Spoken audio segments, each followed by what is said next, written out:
Good evening and welcome to Nagorik Bhabna.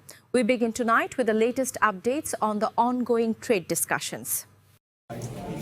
আমি doctor Mohammad কেরামত আলী বাংলাদেশ জামাত ইসলামীর এই আসনের চাঁপাইনবাবগঞ্জ 1 আসনের দাঁড়িপাল্লা প্রতীকে প্রার্থী হিসাবে এই মুহূর্তেই আমরা মনোনয়নপত্র জমা দিলাম।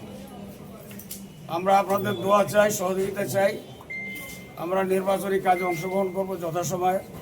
নির্বাচনী বিধি আচরণ রক্ষা করে আমাদের কাজ চলবে। আমরা আপনাদের দোয়া চাই যাতে করে আল্লাহ তাআলা আমাদের বিজয় দান করেন ইনশাআল্লাহ। এই প্রার্থনা আপনাদের কাছে করছি এবং নির্বাচনী কার্যক্রমে আপনাদের সবসময় আমাদের সহযোগিতা চাই। আপনারা সহযোগিতা করবেন। জি, খোদা হাফেজ। আসসালামু আলাইকুম।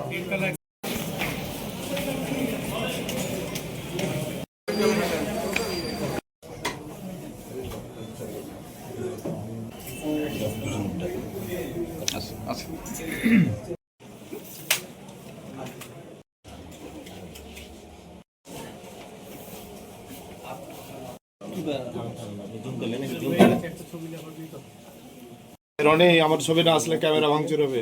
ঠিক আছে ঠিক আছে।